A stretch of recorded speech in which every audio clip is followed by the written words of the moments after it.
আমাকে ভর্তি হওয়ার জন্য। এখন ঢালাইয়ের কাজ হচ্ছে।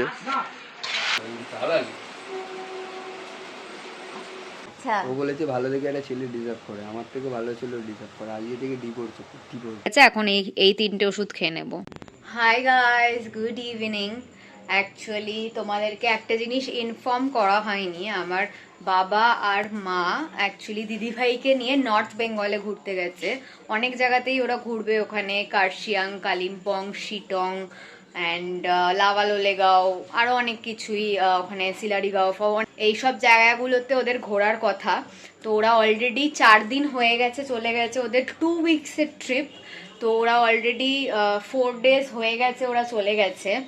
তো এখনো অবধি অনেক দিন বাকি আছে ওদের আসার। তো 4 দিন ধরে পুরোই ফ্যামিলির দায়িত্ব আমার আর আমার দাদার ওপরে, আমরা মিলিয়ে মিশিয়ে সব কাজগুলো করছি আর কি। তো এখন আমি জাস্ট বাড়িতে ফিরলাম, আজকে বেরিয়েছিলাম। রেভেন্ডিওকে খেতে দেওয়া হয়ে গেছে, এখন রাত্রের আমাদের ডিনারটা বানিয়ে নেব। হাই গাইস, চলে এসেছি আবার একটা নতুন ব্লগে। অনেকদিন পর এই টাইমে ব্লগ করছি। এখন ওয়েদার খুব ঠান্ডা ঠান্ডা, সকাল থেকে অফিসে রয়েছি, তো তাড়াতাড়ি আজকে বাড়ি চলে যেতে হবে। বাবার শরীরটাও অসুস্থ রয়েছে, সকাল থেকে ওর খুব পেটে যন্ত্রণা হচ্ছে। কেন এনে গিয়ে তারপর দেখছি যে কীভাবে কী করতে হয়। তো এখন কিছুক্ষণ পরেই অফিস থেকে বেরিয়ে যাব। তো এখন আপাতত অফিসের বাইরে, চলো আবার দেখা হবে। জাস্ট একটু ব্রেকে নেমেছিলাম, এবারে উঠে যাবো। হাই গাইস, সো অনেক দিন হয়ে গেল তোমাদের সাথে বাড়ির কোনো আপডেট শেয়ার করা হয়নি, যেহেতু আকাশের অফিসের প্রেশারের জন্য বাড়িতে ও যেতে পারছে না, গিয়ে কোনো আপডেট নিতে পারছে না। তো যেইটুকানি টুকটাক আপডেট পাচ্ছি আমরা ওর ফ্যামিলির তরফ থেকেই আমরা সেগুলো জানতে পারছি।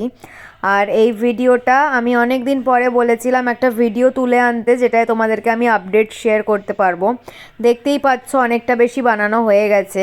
এটা হচ্ছে জলের রিজার্ভার। তো যেহেতু আকাশ যেতে পারছে না ভিডিও শ্যুট করতে, তাই ওর ফ্যামিলির তরফ থেকে এই ভিডিওগুলো আমরা পেয়েছি, তাই জন্য এটা এখানে আপলোড করছি। আর এইটা যেটা তোমরা দেখছো এটা হচ্ছে সেপটিক ট্যাঙ্ক।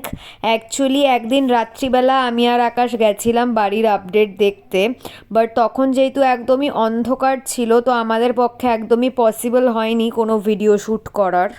চলে এসেছি বাড়িতে, এখন ঢালাইয়ের কাজ হচ্ছে। এই যে জাস্ট পিলারে ঢালাই করা আরম্ভ হয়েছে। এখন এটা সেপটিক ট্যাঙ্ক রেডি হয়ে গেছে, রিজার্ভারও রেডি। তো এখন কি ঢালাই? টাইপিং ঢালাই হচ্ছে। টাইপিং ঢালাই বলে, এরপর এগুলোকে আবার সমান করে এর উপরে ফার্স্ট ফ্লোরে যে ঢালাইটা পড়ে সে ঢালাইটা পড়বে। Hi guys, good evening. Actually আজকে সারাদিন সেইভাবে আমি কোনো ভ্লগ করতে পারিনি, কারণ আমার সকাল থেকে শরীরটা প্রচণ্ড খারাপ। তো যেরকম বাড়ির কাজ করা সেরকম বাড়ির কাজকর্ম করেছি। লাঞ্চ আজকে কিছু করিনি, যেহেতু আমার প্রচণ্ড শরীর খারাপ। লাঞ্চে আমি খেয়েছি আজকে জলমুড়ি, প্রচণ্ড যেহেতু খিদে পাচ্ছি তো জলমুড়ি খেয়েছিলাম, আর কিছু খাইনি, ব্রেকফাস্ট তো কিছুই করিনি। আর যেহেতু প্রচণ্ড খিদে পাচ্ছিলো, ইভিনিং স্ন্যাক্সে আজকে খেয়েছিলাম হচ্ছে কফি। শুধু খাইনি, কফি আমি প্রত্যেকদিন শুধুই খাই, বাট আজকে কফির সাথে আমি বিস্কিট খেয়েছিলাম, আমার এত খিদে পাচ্ছিল তাই জন্য।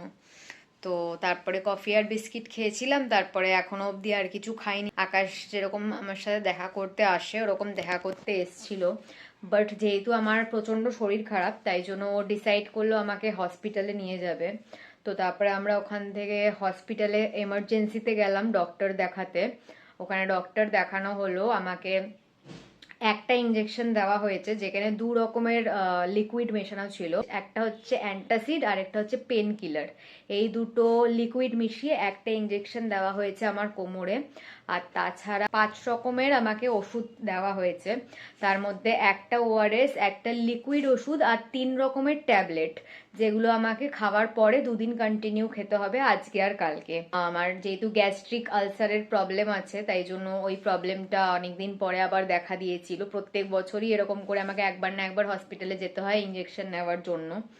তো সেরকমই আজকে সেরকম একটা দিন ছিল যেখানে আমাকে হসপিটালে যেতে হয়েছে ইঞ্জেকশন নেওয়ার জন্য। অ্যান্ড ইভেন কি হসপিটালের থেকে ডক্টর যে এমার্জেন্সিতে ছিল, যেই ম্যাডাম ছিল, সে সাজেস্ট করছিল আমাকে ভর্তি হওয়ার জন্য। বাট যেহেতু এই মুহূর্তে বাড়িতে কেউ নেই, মা বাবা বা বড় কেউ নেই, আমি আর আকাশ জাস্ট আমরা দুজনে গেছিলাম, তাই জন্য আমরা ওনাদেরকে বললাম যে এই মুহূর্তে আমাদের বাড়িতে এল্ডারলি কোনো পার্সন নেই যে এই ডিসিশনটা নেবে, তাই জন্য আমরা ভর্তি হতে পারবো না, আমাদেরকে জাস্ট একটা মিনিমাম ট্রিটমেন্ট করে ছেড়ে দেওয়ার জন্য। তো ওরা সেটাই করে, ইঞ্জেকশন দেওয়া হয়, ওষুধ দেওয়া হয়, আমাকে ছেড়ে দেয়। আকাশ আমাকে বাড়ি ড্রপ করে ওর বাড়িতে গেছে, আমি এসে চেঞ্জ ফেঞ্জ করে নিয়েছি। আজকের মতন এইটুখানি, আজকের এই ব্লগটাই আবার কালকে কন্টিনিউ করব। Hi guys, good morning. সকাল সকাল আকাশ এসে গেছে, এসে রেভেনরিওকে ব্রেকফাস্ট খাইয়ে দিয়েছে। আর এখন আপাতত ও গেছে রান্নাঘরে আমাদের জন্য চা বানাতে। এত বড় ছেলে লাইফে ফার্স্ট টাইম চা বানাচ্ছে, কি করে চা বানাতে হয় সেটাই জানে না। বলছি যে কেমন লাগছে চাটা খেতে ফার্স্ট টাইম নিজে বানিয়ে? আমি ভালো চা বানাতে পারতাম জানতাম না, প্রথম বানিয়ে দেখলাম, চাল হয়ে যাবে। তো আজকে আমরা আমাদের লাঞ্চ নিয়ে চলে এসেছি। একটা প্লেটের মধ্যেই আমরা অ্যাকচুয়ালি দুজনে মিলে নিয়েছি। লাঞ্চে আজকে আছে ভাত, চিকেন, স্যালাড। তো আমার লাঞ্চ হয়ে গেছে, এখন খেয়ে উঠে আমি এই 3টে ওষুধ খাবো। এইগুলো আমাকে হসপিটাল থেকে প্রেসক্রাইব করা হয়েছিল। আর সকালবেলা খালি পেটে একটা অ্যান্টাসিড আর ওআরএস, ওগুলো খাওয়া হয়ে গেছে। হাই গাইস, সো আজকের মতন ব্লগটাকে আমি এখানেই এন্ড করছি। এখন আপাতত আমি অনেকটা বেটার আছি। সো আজকের ব্লগটা যদি ভালো লেগে থাকে then please do like, comment, share and subscribe to our YouTube channel and don't forget to follow us on Instagram as well as Facebook. আবার খুব জলদি একটা নতুন ব্লগের সাথে দেখা হবে। Bye!